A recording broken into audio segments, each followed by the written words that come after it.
चलिए तो स्टार्ट करते हैं। गुड मॉर्निंग सभी को, जय हिंद साथियों सभी को। स्वागत है आप सभी का अपना यूट्यूब परिवार जीकेजीएस ग्रुप डिस्कशन में। तो स्टार्ट करते हैं। अभी हम लोग दूसरी सीरीज का आज जो है भक्ति आंदोलन, ठीक है। कौन सा टॉपिक है? भक्ति आंदोलन, ठीक है। पेज नंबर जो है 32 है, पेज नंबर 32। तो जैसा कि आप लोग जान रहे हैं, हमारा जो टेलीग्राम चैनल है उसका नाम है जीकेजीएस ग्रुप डिस्कशन। उसमें आपको सारा होमवर्क मिल जाता है, एक दिन पहले ही डाल दिया जाता है होमवर्क, तो उससे आप लोग जुड़ जाएं। टेलीग्राम चैनल का नाम है जीकेजीएस ग्रुप डिस्कशन।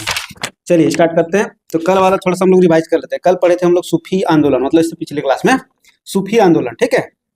तो बताइएगा कि सूफी आंदोलन जो है, मतलब सबसे पहले बताइए कि सबसे पहले सूफी शब्द का प्रयोग किसने किया था? सूफी शब्द का प्रयोग, हाँ, हासिम, ठीक है। अबू हासिम किसने किया था? अबू हासिम, ठीक है। सूफी शब्द का सबसे पहले प्रयोग किसने किया था? अबू हासिम ने, ठीक है, अबू हासिम। और हम लोग पढ़े थे कि कुछ जैसे जिसको बोलते हैं सिलसिला, ठीक है, धर्म संघ या सिलसिला। तो बता सकते हैं कितने प्रकार की धर्म संघ सिलसिला है? तो देखिए पहला है चिश्ती सिलसिला, ठीक है। पहला कौन था? चिश्ती सिलसिला, ठीक है। पहला है चिश्ती, ठीक है। दूसरा सुहरावर्दी, ठीक है। दूसरा सुहारवर्दी, ठीक है। दूसरा सोहरावर्दी या सोहरावर्दी जो बोलिए, ठीक है। तीसरा है कादरी, ठीक है। नहीं, तीसरा है सतारी, ठीक है। तीसरा सतारी, उसके बाद कादरी सिलसिला, ठीक है। उसके बाद हाँ, कादरी के बाद नक्शबंदी, ठीक है, नक्शबंदी सिलसिला, ठीक है। और अंतिम है फिरदौसी, ठीक है। अंतिम क्या है? फिरदौसी। तो फिर से बोलिएगा एक बार। चिश्ती, ठीक है। पहला है चिश्ती सिलसिला, दूसरा सोहरावर्दी, ठीक है, सोहरावर्दी। तीसरा सतारी, ठीक है, सतारी सिलसिला। तीसरा क्या है? सतारी सिलसिला, ठीक है। उसके बाद कादरी, ठीक है। उसके बाद कादरी के बाद नक्शबंदी, ठीक है, नक्शबंदी सिलसिला, ठीक है, नक्शबंदी सिलसिला। उसके बाद फिरदौसी, फिरदौसी, ठीक है, फिरदौसी सिलसिला, ठीक है। तो बताइएगा कि भारत में जो है चिश्ती सिलसिला की शुरुआत किसने किया था? हाँ, मोइनुद्दीन चिश्ती, ठीक है। तो किसने किया था? मोइनुद्दीन चिश्ती, ठीक है। और चिश्ती सिलसिला का जो है मुख्य केंद्र कहाँ पर है? अजमेर में। कहाँ पे है? अजमेर में। अजमेर कहाँ? राजस्थान में, ठीक है। चिश्ती सिलसिला का जो है मुख्य केंद्र अजमेर में है, ठीक। बताइएगा सोहरावर्दी का जो है स्थापना किसने किया था? उमर सोहरावर्दी, ठीक है, उमर सोहरावर्दी। शेख शिहाबुद्दीन उमर सोहरावर्दी। क्या नाम है? उमर सोहरावर्दी, ठीक है, उमर सोहरावर्दी। वहीं बताइएगा कि सतारी सिलसिला की स्थापना किसने किया था? तो उसमें भी सतारी लगा हुआ है, अब्दुल्ला, ठीक है, अब्दुल्ला सतारी, शेख अब्दुल्ला सतारी। क्या? शेख अब्दुल्ला सतारी, ठीक है, शेख अब्दुल्ला सतारी। बताइएगा कादरी सिलसिला की स्थापना किसने किया था? अबुल कादरी, ठीक है, सैयद अबुल कादरी, ठीक है। क्या नाम है? सैयद अबुल कादरी, ठीक है, अबुल कादरी याद रखिएगा। तो कादरी सिलसिला अबुल कादरी, ठीक है, कादरी सिलसिला अबुल कादरी, ठीक है। वहीं बताइएगा अगला था नक्शबंदी सिलसिला, उबैदुल्ला, ठीक है, ख्वाजा उबैदुल्ला। किसने? ख्वाजा उबैदुल्ला, ठीक है, उबैदुल्ला। कौन सा सिलसिला? नक्शबंदी सिलसिला, ठीक है। वहीं बताइएगा कि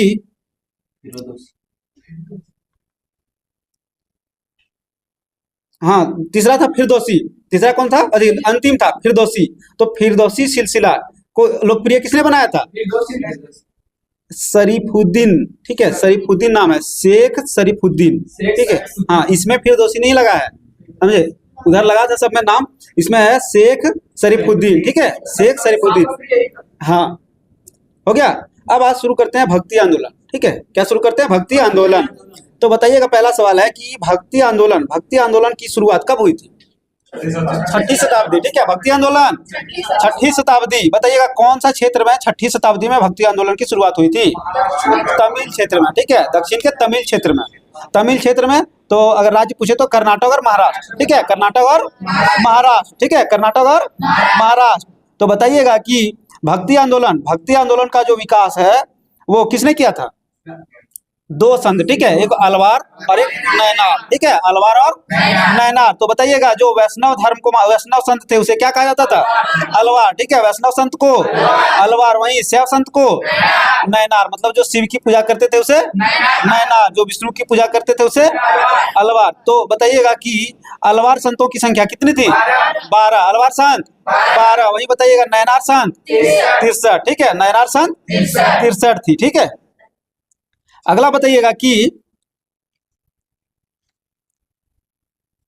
अलवारों में एकमात्र साध्वी जो है संत होती थी, ठीक है, एकमात्र महिला साध्वी थी, उसका क्या नाम था? अंडाल, ठीक है, अलवार में एकमात्र महिला साध्वी थी जिसका नाम क्या था? अंडाल, ठीक है, क्या नाम था? अंडाल, हाँ, अंडाल लोकल, वही। बताइएगा अगला सवाल है कि शैव संत, ठीक है, शैव संत ने किस शासक को शैव धर्म स्वीकार करवाया था? महेंद्र वर्मन, ठीक है, अपार, जिसका नाम था अपार, शैव संत का नाम था अपार, क्या नाम था? अपार। तो बताना है कि शैव संत जिसका नाम है अपार, उसने किस पल्लव शासक को शैव धर्म स्वीकार करवाया था? तो महेंद्र वर्मन, ठीक है, पल्लव राजा महेंद्र वर्मन, पल्लव राजा महेंद्र वर्मन, ठीक है। अगला बताइएगा भक्ति आंदोलन को दक्षिण भारत से, पहले जो है हम लोग पढ़े अभी कि भक्ति आंदोलन की शुरुआत कहाँ हुई थी? दक्षिण भारत में। तो दक्षिण भारत से उत्तर भारत, ठीक है, दक्षिण भारत से उत्तर भारत में किसके द्वारा लाया गया था? रामानंद, ठीक है। तो भक्ति आंदोलन को दक्षिण भारत से उत्तर भारत रामानंद, ठीक है, कौन? रामानंद, ठीक है। वहीं बताइएगा कि बंगाल में कृष्ण भक्ति को प्रारंभिक रूप से प्रतिपादक किसने किया था? प्रतिपादक, हाँ, एक था चंडीदास, दूसरा था विद्यापति ठाकुर, ठीक है, विद्यापति ठाकुर और चंडीदास, ठीक है। तो बंगाल में कृष्ण भक्ति का प्रतिपादक कौन कौन थे? विद्यापति और चंडीदास, ठीक है, विद्यापति चंडीदास, हो गया। अगला बताइएगा रामानंद की शिक्षा से कितने संप्रदाय बने थे? दो संप्रदाय, ठीक है, रामानंद की शिक्षा से 2 संप्रदाय, कौन कौन सा? सगुण और निर्गुण, ठीक है। तो बताइएगा जो भगवान के निराकार रूप को मानते थे, निर्गुण, ठीक है, जो निराकार रूप से वो निर्गुण। वही बताइएगा जो पुनर्जन्म में विश्वास रखते थे उसे सगुण, ठीक है, जो पुनर्जन्म में विश्वास रखते थे उसे सगुण कहा जाता था। और जो भगवान को कोई आकार नहीं देते थे, मतलब वो निराकार मानते थे, उसे निर्गुण कहा जाता था, ठीक है। तो बताइएगा कि सगुण संप्रदाय के सबसे प्रसिद्ध जो है कुछ व्याख्याता थे, ठीक है, उसका नाम बताना है आपको। तो पहला तुलसीदास, ठीक है, पहला तुलसीदास, दूसरा नाभादास, ठीक है। इसमें बताना है कि राम भक्त कौन कौन थे?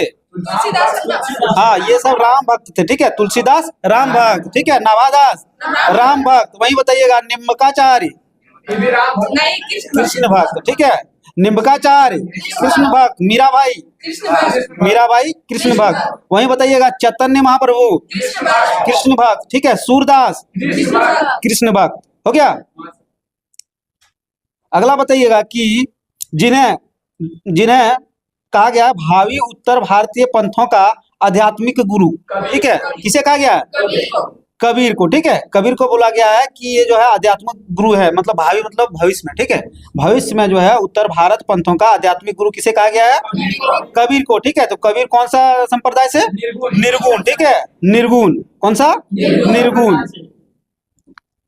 अगला बताइएगा कि दक्षिण में वैष्णव संतों द्वारा कितने मतों की स्थापना किया? मतलब सबसे पहले बताइएगा दक्षिण में वैष्णव संतों की स्थापना किसके द्वारा किया गया था? दक्षिण में, हाँ, तो शंकराचार्य, ठीक है,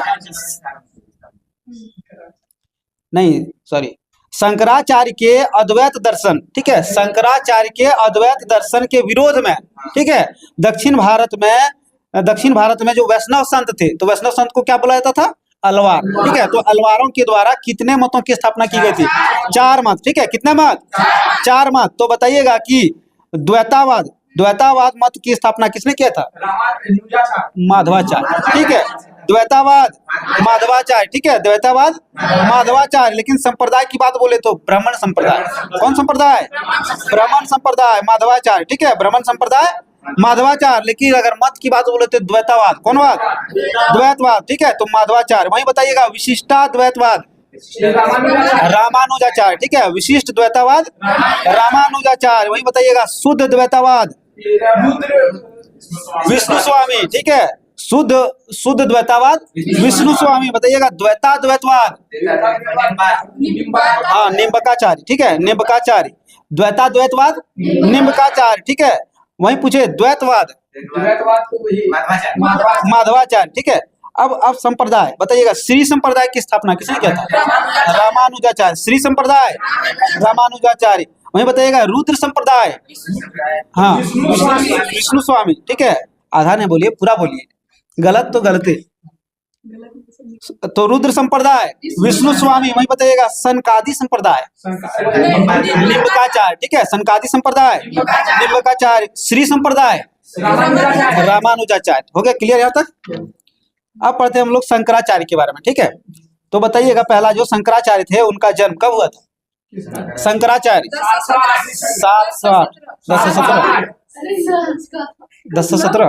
708 ईस्वी में। ठीक है, शंकराचार्य 708 ईस्वी में। किस राज्य में?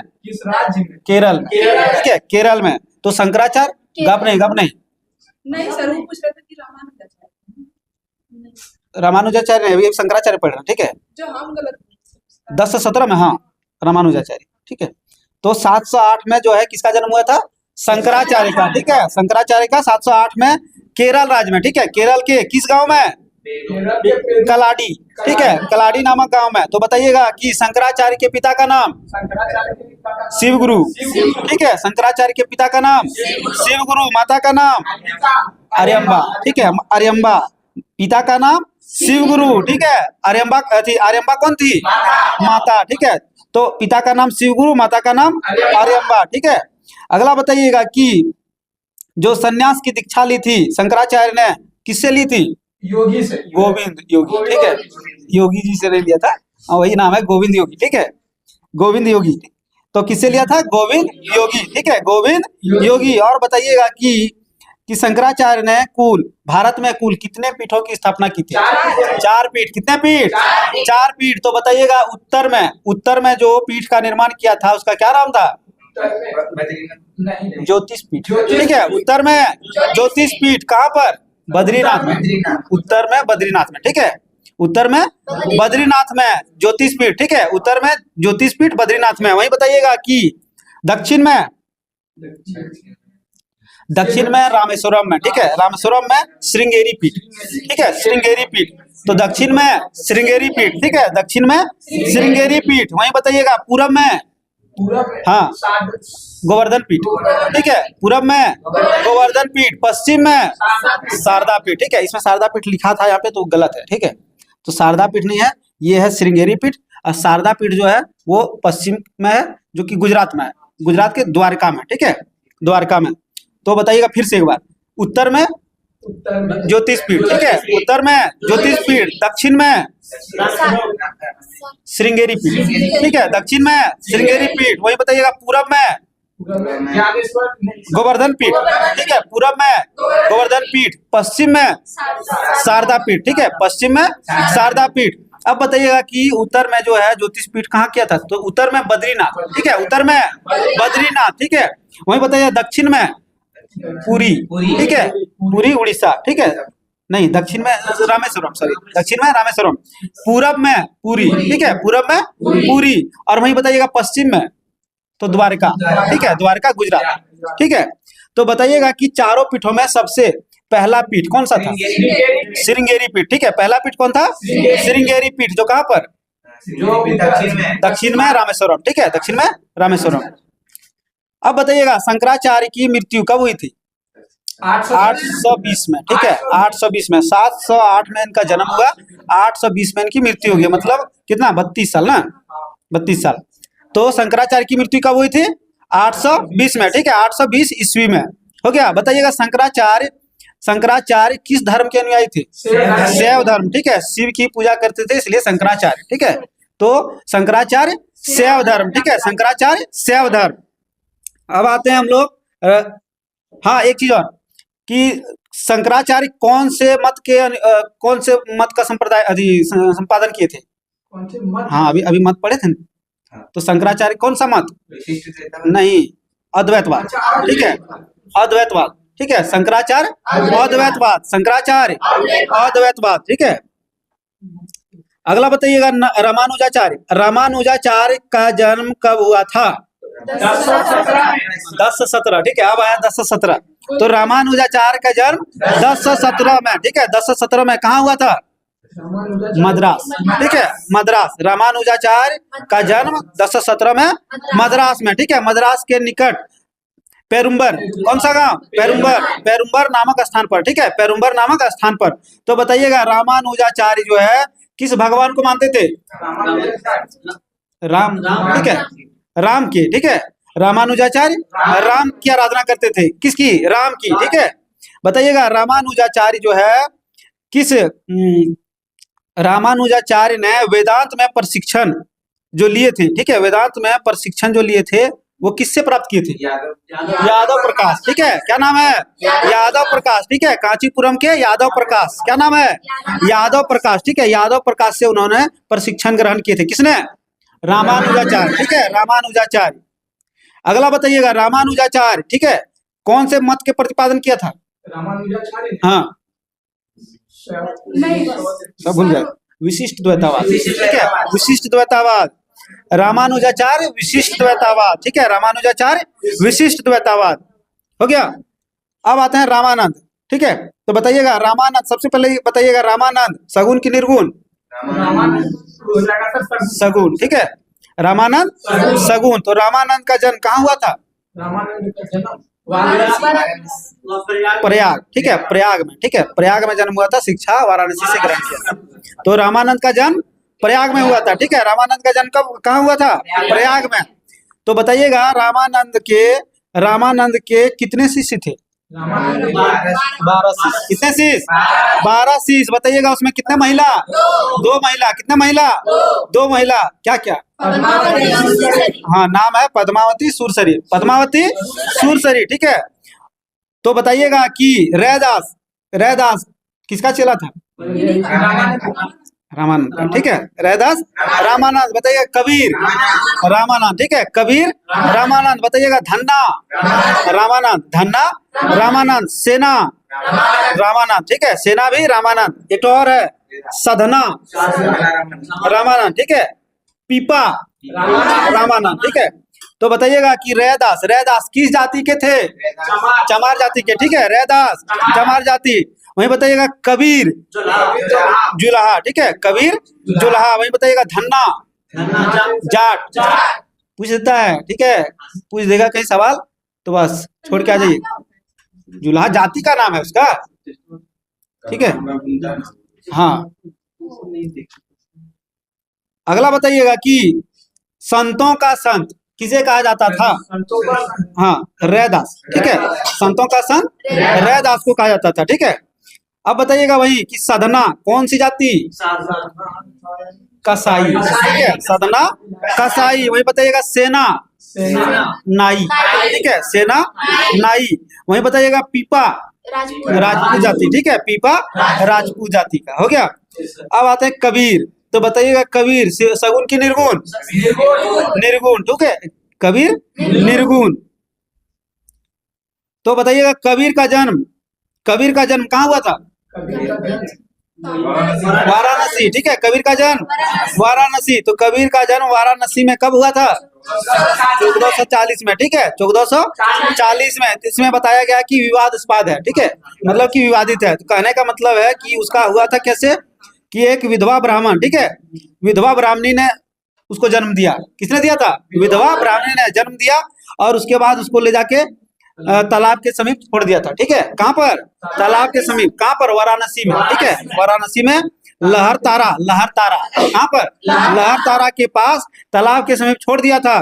तो उसको जो है एक जुल्हा नीरू, जिसका नाम क्या था? नीरू, उसने उठा के उसका भरण पोषण किया। तो पिता कौन कहलाया? नीरू। ठीक है, और माता नीमा। ठीक है, पिता का नाम नीरू, माता का नाम नीमा। ठीक है, अगला बताइएगा कि कबीर की पत्नी का नाम लोई, ठीक है, लोई। तो कबीर की पत्नी का नाम क्या था? लोई, ठीक है। अब बताइएगा कि किसने कहा था कि राम रहीम हजरत अल्लाह सब एक समान है? कबीर ने, ठीक है। किसने कहा था? कबीर ने। राम रहीम हजरत अल्लाह जो है सब एक समान है, ठीक है। ईश्वर के अनेक रूप है। किसने? कबीर ने कहा था। इसने जो है बताइएगा जाति प्रथा, धर्म, कर्मकांड, आडंबर, मूर्ति पूजा का विरोध कौन? कबीर, ठीक है। मूर्ति पूजा का भी विरोध किया था। बताइएगा कि कबीर के जो अनुयायी थे, कबीर के जो अनुयायी थे क्या कहलाते थे? कबीरपंथी। कबीर के अनुयायी को कबीरपंथी, ठीक है। वही बताइएगा कि कबीर ने जो उपदेश दिया था उसे क्या कहा जाता है? सबद, ठीक है। बता रहे ना वो क्या था, वो पूछते हैं, ठीक है। तो कबीर ने जो उपदेश दिए थे उसे क्या कहा जाता है? सबद, ठीक है। और बताइएगा कि ये जो सबद है, सबद जो है ये किसमें संकलित मिलता है? सिखों के आदि ग्रंथ में, ठीक है। सिखों के आदि, तुरंत बीजक के लिए परेशान है एकदम, रुकिए थोड़ा सब्र कीजिए, समझे। तो सिखों के आदि ग्रंथ में जो है संग्रहित है बीजक, ठीक है। अब बताइएगा कि एकदम फटक से बोल दीजिएगा, ठीक है जरा लेट नहीं कीजिएगा। कबीर के जो वाणी का संग्रह था उसे क्या कहा जाता था? बीजक, ठीक है। उसे बीजक कहा जाता था। कबीर के जो वाणी का संग्रह था उसे बीजक कहा जाता था, ठीक है। तो किसके द्वारा संकलित किया गया था? तो कबीर के द्वारा। धर्मदास, ठीक है। इसका शिष्य था धर्मदास, ठीक है। धर्मदास, क्या नाम था? धर्मदास। अब बताइएगा कि बीजक, कबीर के जो वाणी का संग्रह था उसे बीजक कहा जाता है। तो बीजक के कितने भाग थे? 3 भाग, ठीक है। बीजक का 3 भाग। कौन कौन? रमेनी, ठीक है। तो पहला था रमेनी, ठीक है। पहला रमेनी, दूसरा सबद, ठीक है। दूसरा सबद, तीसरा साखी, ठीक है। तो हो गया रमेनी, सबद और साखी। रमेनी, सबद और साखी। अब बताइएगा कि उसकी जो कबीर, हाँ, कबीर की जो भाषा थी, ठीक है, बहुत सारी भाषा थी उसमें। तो बताइएगा उसकी भाषा को क्या कहा जाता था? सदुकड़ी, ठीक है। सदुकड़ी। कबीर की भाषा को सदुकड़ी, ठीक है। कबीर की भाषा को सदुकड़ी कहा जाता था। इसमें जो है राजस्थानी भाषा था, ब्रज भाषा, अवध भाषा, ये सब था। इसीलिए सबको सम्मिलित रूप से सदुकड़ी, क्या? सदुकड़ी कहा जाता था। अब बताइएगा कि कबीर की मृत्यु कहाँ हुई थी? मगहर, ठीक है। मगहर, मौ से मगहर, ठीक है। कबीर की मृत्यु कहाँ हुई थी? मगहर में। कबीर की मृत्यु मगहर में कब हुई थी? 1510। बहुत अच्छा, 1510 में। और जन्म पूछे तो 1540, 1440, ठीक है। 1440 ईस्वी में जन्म हुआ और 1510 में इनका मृत्यु हो गया, ठीक है। तो कितना साल हुआ? 60 साल। अब बताइएगा कि 70 साल हो गया। अच्छा, 70 साल हो गया, हाँ, ठीक ठीक, 70 साल। बताइएगा कबीर जो है किस सुल्तान के समकालीन थे? सिकंदर लोदी, ठीक है। हाँ, सुल्तान सिकंदर लोदी, ठीक है। तो कबीर जो है सिकंदर लोदी के समकालीन थे। अब आते हैं गुरु नानक, ठीक है। तो बताइएगा कि गुरु नानक सगुन की निर्गुण? निर्गुण, ठीक है। निर्गुण थे, हाँ। गुरु नानक निर्गुण, ठीक है। बताइएगा कि गुरु नानक का जन्म कहाँ हुआ था? तलवंडी, पाकिस्तान, ठीक है। तलवंडी, पाकिस्तान में। तो बताइएगा कि तलवंडी को अभी किस नाम से जाना जाता है? नानक साहिब, ननकाना साहब, ठीक है। ननकाना साहिब, ननकाना साहिब। तो बताइएगा कि गुरु नानक का जन्म जो है तलवंडी में कब हुआ था? 1469, ठीक है। 1469 में गुरु नानक का जन्म, 1469 में तलवंडी, पाकिस्तान में, ठीक है। अगला बताइएगा उनकी माता का नाम? तृप्ता देवी। गुरु नानक के माता का नाम तृप्ता देवी। पिता का नाम? कालूराम, कालूदास नहीं, कालूराम, ठीक है। मेहता कालूराम, ठीक है। मेहता कालूराम। और माता का नाम? तृप्ता देवी। पिता का नाम? कालूराम, ठीक है। हाँ। अगला बताइएगा कि गुरु नानक जी जो है सारंगी बजाते थे, ठीक है। सारंगी बजाते थे तो उनका साथ किसने देता था? उसका भाई। भाई कौन? भाई उसका मर्दाना, मर्यादा नहीं, मर्दाना। अरे हाँ, बोलिए सर। गलती भूल के भी इतना हंसता है, तो सही करेगा क्या करेगा? तब तो ये सब क्या करते हैं, वो जो कपिल शर्मा शो में रहती है, क्या नाम है उनका? अभी तो कभी नहीं। हाँ, मेरा शो में जो रहती है उनका क्या नाम है, जो हंसती है पूरा? अर्चना अर्चना। अर्चना तो वही बन जाएगी। हाँ, सही बात है। तो नवजीत सिंह सिद्धू ना, वहाँ लाठी रखी है। लाठी पीटेंगे थोड़ी, उनको देंगे। बदनाम से चलिए बताइए, सारंगी, ठीक है, सारंगी बजाने में उनका साथ कौन देते थे? मर्दाना। तो उनका भाई मर्दाना, ठीक है, मर्दाना। अगला बताइएगा कि गुरु नानक के बाद जो उनका उत्तराधिकारी थे वो कौन थे? उसका भाई उसका भाई कौन? आनंद। गुरु अंगद, ठीक है, गुरु अंगद देव। अंगद का जो है नाम क्या था बचपन का? लहना, ठीक है, लहना, जिसको अंगद, गुरु अंगद देव, ठीक है। अगला बताइएगा कि गुरु नानक की मृत्यु कहाँ हुई थी? करतारपुर, ठीक है, करतारपुर पाकिस्तान में ही है, ठीक है, करतारपुर पाकिस्तान में उनकी मृत्यु कब हुई थी? गुरु नानक की मृत्यु कब हुई थी?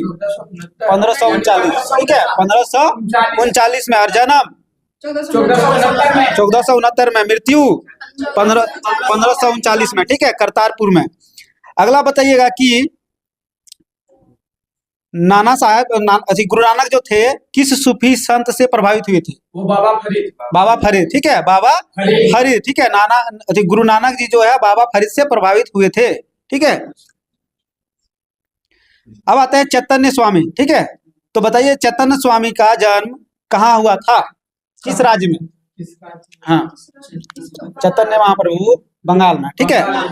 तो चैतन्य स्वामी बंगाल में, ठीक है। तो चैतन्य स्वामी का जन्म बंगाल में, किस गांव में? मायापुर गांव, ठीक है, मायापुर गांव में हुआ था। और उनका जन्म कब हुआ था? 1486 में, ठीक है। चैतन्य स्वामी का जन्म 1486 में हुआ था। तो उनके पिता का नाम जगन्नाथ, ठीक है, जगन्नाथ मिश्र। और माता का नाम सची देवी, ठीक है, सची देवी, ठीक है। पिता का नाम जगन्नाथ मिश्र और माता का नाम सची देवी, ठीक है। अगला बताइएगा कि जब उसने संन्यास लिया, ठीक है, चैतन्य महाप्रभु जब सन्यासी बनने के बाद वह बंगाल छोड़कर कहाँ चले गए थे? उड़ीसा, ठीक है, पुरी चले गए थे, ठीक है। सन्यासी बनने के बाद बंगाल छोड़ के वो पुरी चले गए थे, उड़ीसा। लेकिन जन्म कहाँ हुआ था? बंगाल में, ठीक है, बंगाल के मायापुर गांव में। हो गया। बताइएगा कि चैतन्य स्वामी की मृत्यु कब हुई थी? 1533 में, ठीक है, 1533, ठीक है, 1533 याद रखिएगा। तो जन्म हुआ था 1486 में और मृत्यु हो गया 1533 में, ठीक है। अब आते हैं गोस्वामी, जिनका नाम है तुलसीदास, ठीक है। तो तुलसीदास किस भगवान को मानते थे? राम भक्ति, ठीक है, तुलसीदास राम भक्ति। और क्या सगुन की निर्गुण? सगुन, ठीक है, तुलसीदास सगुन। और कौन सा भगवान को? राम भक्ति, ठीक है, राम भक्ति।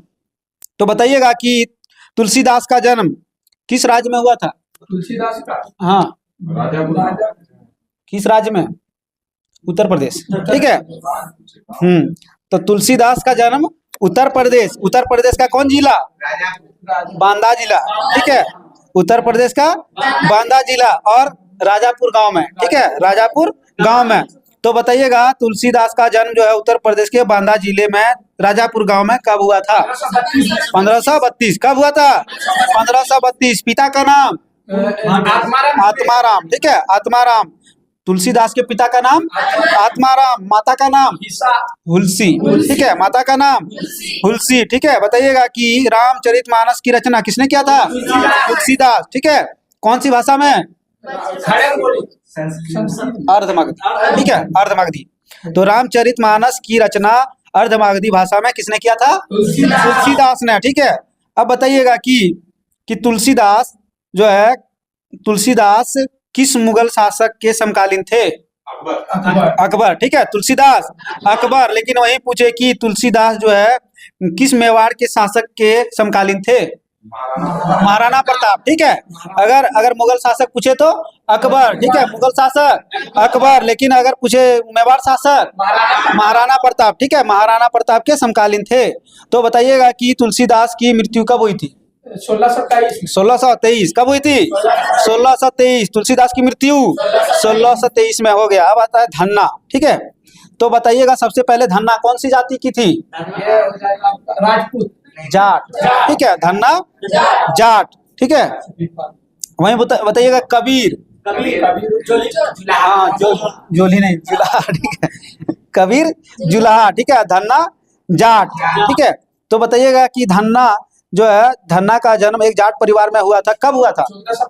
1415 में, ठीक है, धन्ना का जन्म 1415 में हुआ था, ठीक है। तो बताइएगा कि धन्ना का जो है गुरु कौन थे?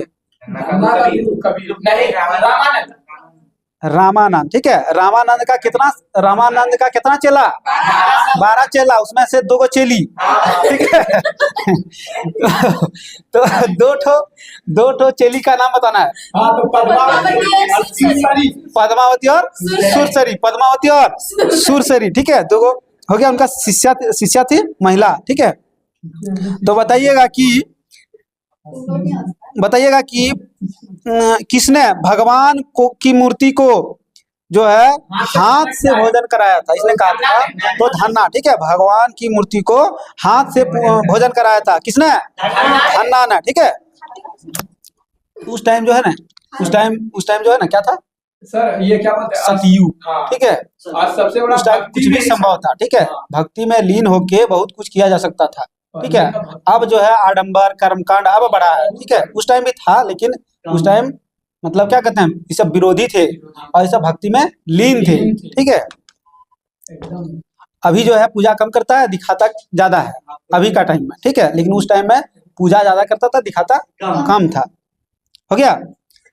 तो बताइएगा कि अब आता है मीराबाई, ठीक है। तो मीराबाई का जन्म किस राज्य में हुआ था? उत्तर प्रदेश, राजस्थान, ठीक है, राजस्थान के मेड़ता जिले, ठीक है। मीराबाई का जन्म कहाँ हुआ था? राजस्थान के मेड़ता जिले, ठीक है, राजस्थान के मेड़ता जिले, ठीक है। और कौन से गांव में? चौकारी, ठीक है, चौकारी ग्राम में हुआ था मीराबाई, ठीक है।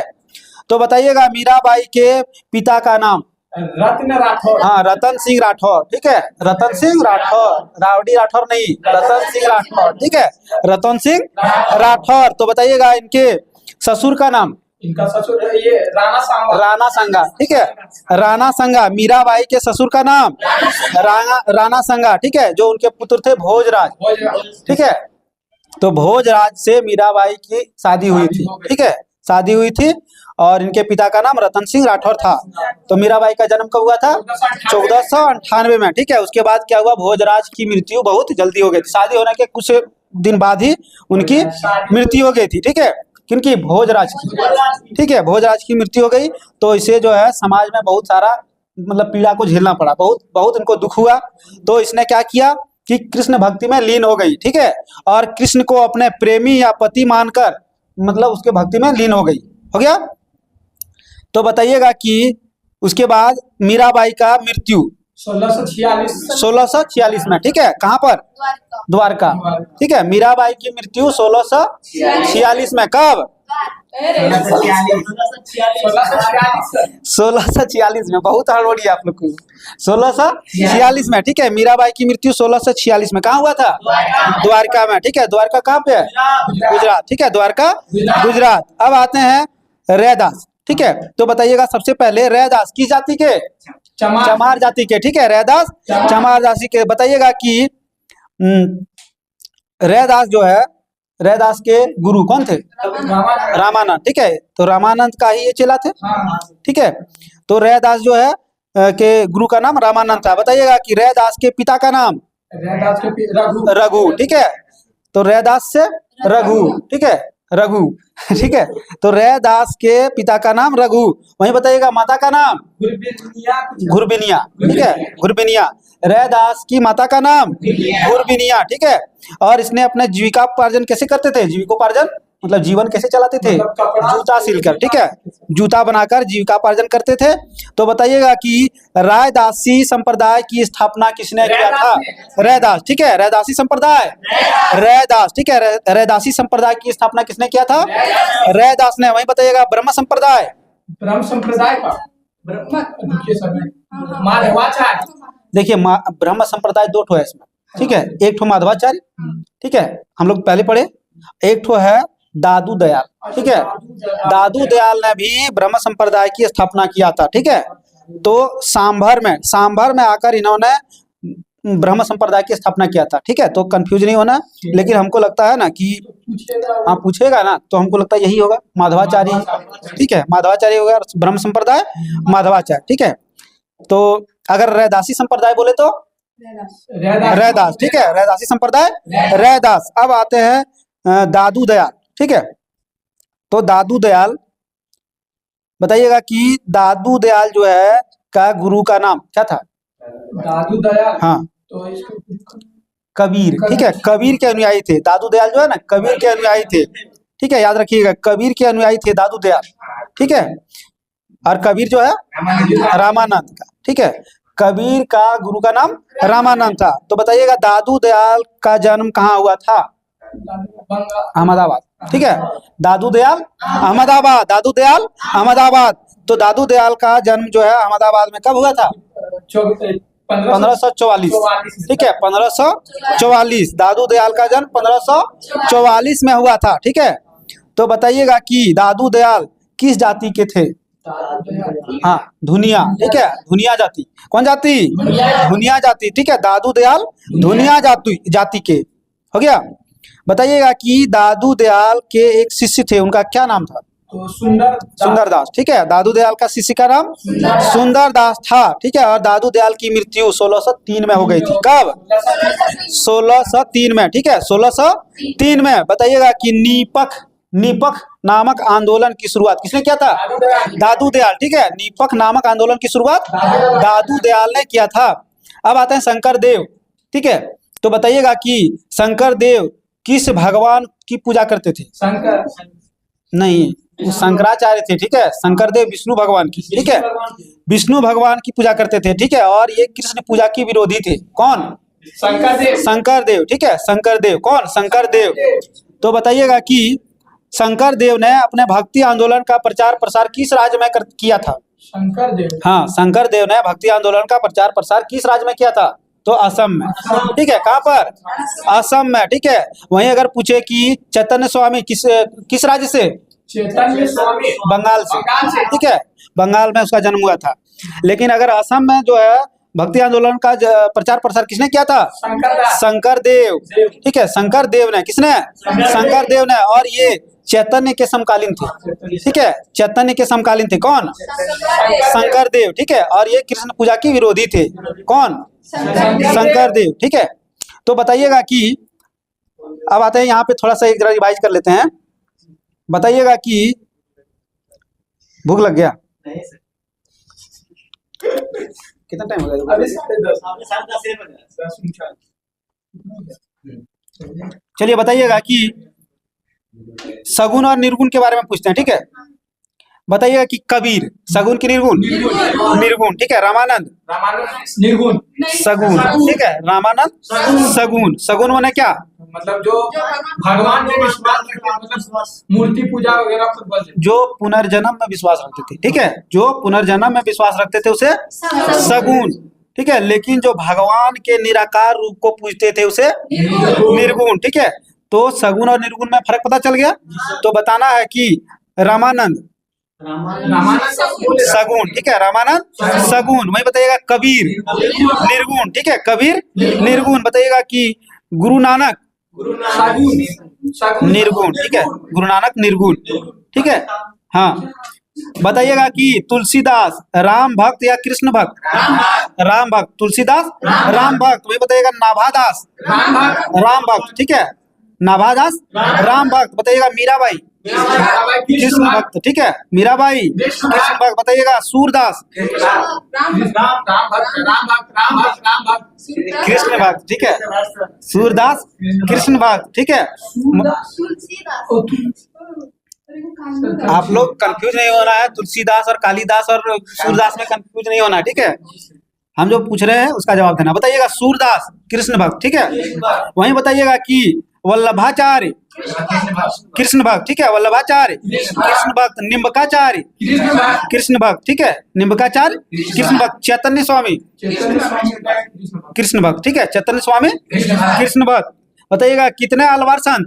12 12, वहीं नयनार 63 63, अलवार संत में एक महिला साध्वी अंडाल अंडाल, क्या नाम है? अंडाल, ठीक है।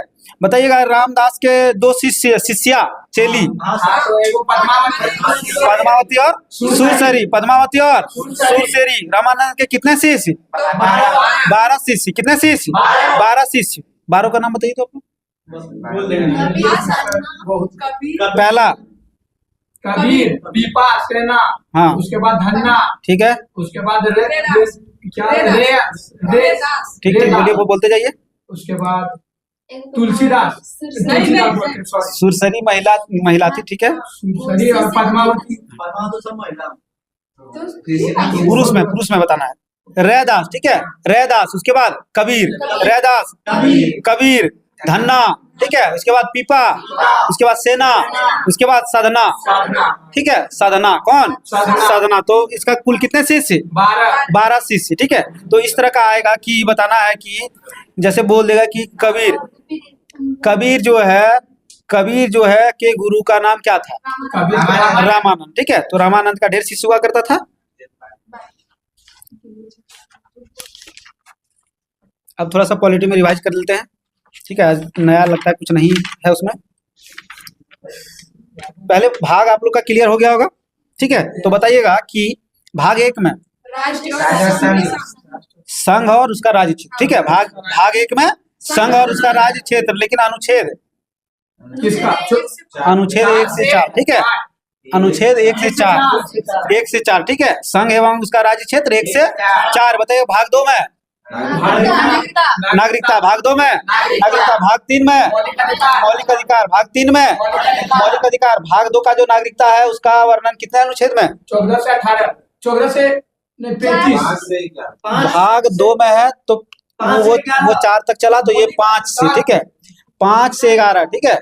भाग 3 में जो मौलिक अधिकार है, भाग 3 में जो मौलिक अधिकार है उसका वर्णन किस अनुच्छेद में? 12 से 35, ठीक है। 12 से 35। बताइएगा कि भाग 4 में नीति निर्देशक तत्व, ठीक है। भाग 4 में नीति निर्देशक तत्व जो है वो उसका वर्णन किस अनुच्छेद में? 36 से 51, ठीक है। 36 से 51 कौन सा अनुच्छेद? 36 से 51, ठीक है। बताइएगा 4 का कौम है मूल कर्तव्य, ठीक है। 4 का कौम है मूल कर्तव्य, ठीक है, जिसको बोलते हैं फंडामेंटल ड्यूटी, ठीक है। तो बताइएगा कि मूल कर्तव्य कौन सा अनुच्छेद में? 51 का क, ठीक है, 51 का क। ये सब जो है ना, ये हाईलाइटेड क्वेश्चन है, फटाक से आ जाएगा एकदम। एक को जरा नहीं सोचेगा, फटाक से छप जाएगा क्वेश्चन आपका क्वेश्चन पेपर में, ठीक है। तो बताइएगा कि भाग 5 में भाग 5 में संघ, ठीक है, 5 में संघ। वहीं बताइएगा 6 में राज्य। तो बताइएगा भाग 5 में जो संघ है उसका वर्णन कौन सा अनुच्छेद में? उधर 51 तक हम लोग पढ़े थे, अब आता है इसमें 52 से 151, ठीक है, 52 से 151। बताइएगा कि राज्य कौन सा भाग में? राज्य का वर्णन कौन सा भाग में? भाग 6, ठीक है, भाग 6 में राज्य, भाग 6 में राज्य। तो अनुच्छेद 152 से 237, ठीक है, 152 से 237, 152 से 237। बताइएगा कि किस भाग को जो है अनुच्छेद 238 के तहत निरस्त कर दिया? भाग 7, ठीक है, भाग 7 को अनुच्छेद 238, अनुच्छेद 238 के तहत से निरस्त कर दिया गया है। कौन सा संविधान संशोधन? 7वें संविधान संशोधन, ठीक है। कब? 1956, ठीक है, 1956, 7वें। चंदन जी पूरा समझ आते हैं, कब सर क्यों बताते हैं? 1956 में, ठीक है, 1956 में। बताइएगा कि संघ और उसका राज्य क्षेत्र कौन सा भाग में? 8वें भाग में, ठीक है। अनुच्छेद 238 में वो खत्म हुआ। 39, हम एकदम रुकले हैं, ठीक है, आराम से।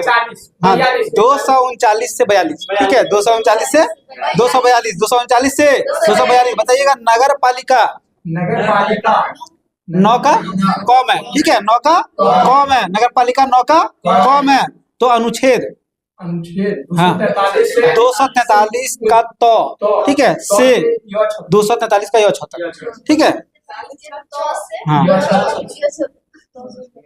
आप बताइएगा कि अनुसूचित जाति और जनजाति क्षेत्र भाग 10 में, ठीक है। अनुसूचित जाति और जनजाति क्षेत्र भाग 10 में, ठीक है। अनुच्छेद 244, ठीक है। 244 और 244 का क, दो ठो, ठीक है। 244 और 244 का क में बताइएगा। निर्वाचन आयोग, निर्वाचन आयोग अनुच्छेद पूछ रहे हैं। हाँ नहीं, भाग 15, ठीक है। निर्वाचन आयोग भाग 15, निर्वाचन आयोग। राजभाषा आयोग राजभाषा आयोग 17 भाग 17, ठीक है। राजभाषा आयोग भाग 17 बताइएगा कि मौलिक अधिकार, ठीक है। मौलिक अधिकार कहाँ से लिया गया, किस देश के संविधान से? अमेरिका से, ठीक है। भाग मौलिक 3 भाग 3 में, ठीक है। मौलिक अधिकार भाग 3 में, ठीक है। तो बताइएगा हम लोग को जो मौलिक अधिकार मिलता है वो कैसे मिलता है? जन्म से कि वंश से? जन्म से, ठीक है। मौलिक अधिकार हम लोग को जन्म से मिलता है। तो मौलिक अधिकार में जो है, मौलिक अधिकार में जो है, मूल संविधान में कुल कितने प्रकार के मौलिक अधिकार थे? 7 प्रकार के, ठीक है। 7 प्रकार के, लेकिन उसमें संपत्ति के अधिकार को हटा दिया तो कितना बचा? 6 ठो, ठीक है। कौन कौन? समता का अधिकार, हाँ शोषण के विरुद्ध, ठीक है।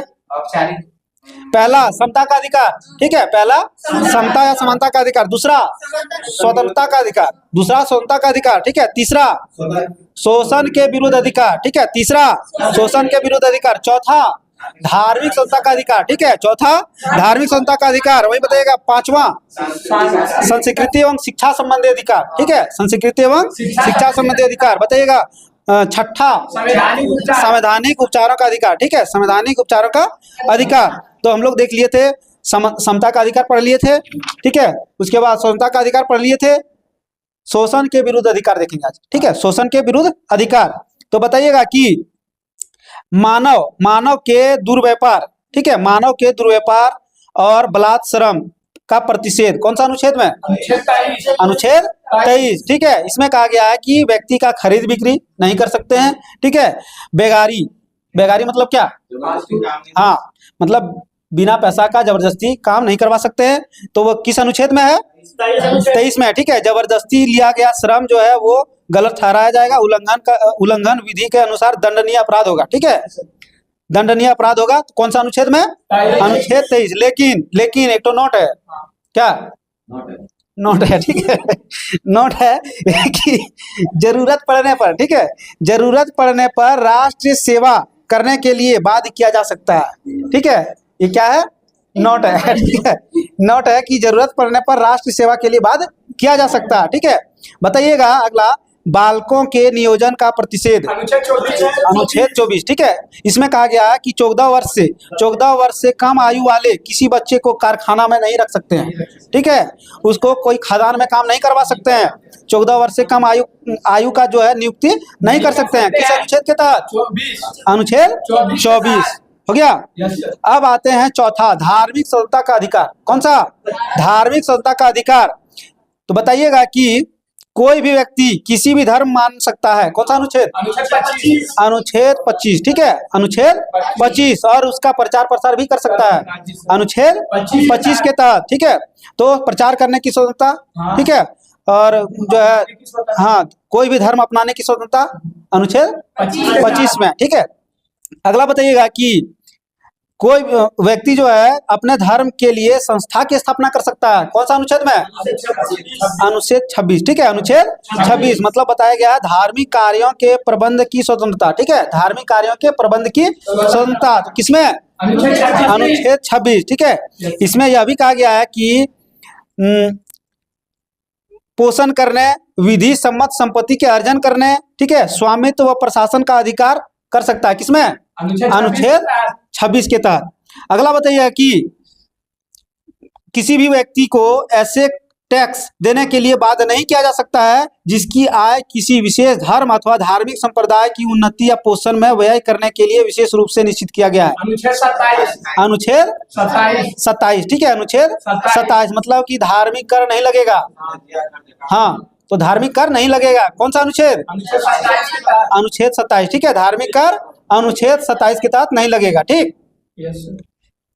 अगला बताइएगा कि ऐसे शिक्षण संस्थान अपने विद्यार्थियों को किसी धार्मिक अनुष्ठान में भाग लेने या किसी धर्म का उपदेश से को बलात् सुनने हेतु बाध्य नहीं किया जा सकता। किसी धर्म को जो है सुनने के लिए आप उसको बाध्य नहीं कर सकते हैं। कौन सा अनुच्छेद? अनुच्छेद 28। ठीक है, कौन सा अनुच्छेद? अनुच्छेद 28। ठीक है, मतलब कि धार्मिक शिक्षा नहीं दी जा सकती है कोई भी शिक्षण संस्थान में। कौन सा अनुच्छेद? अनुच्छेद 28 के तहत। अनुच्छेद 28 के तहत। तो हम लोग कल से देखेंगे आगे। ठीक है, 5 जो है संस्कृति एवं शिक्षा संबंधी अधिकार जो है अगले क्लास में देखेंगे। ठीक है, आज के लिए इतना ही। और हिस्ट्री में जो है मुगल क्या कहते हैं, मुगल साम्राज्य स्टार्ट होगा अगले क्लास में। मुगल वंश से हम लोग स्टार्ट करेंगे, फिर पढ़ने में एकदम झकास लगेगा। जी सर। तो आज के लिए इतना ही। धन्यवाद। जय हिंद साथियों सभी को, मिलते हैं अगले क्लास में।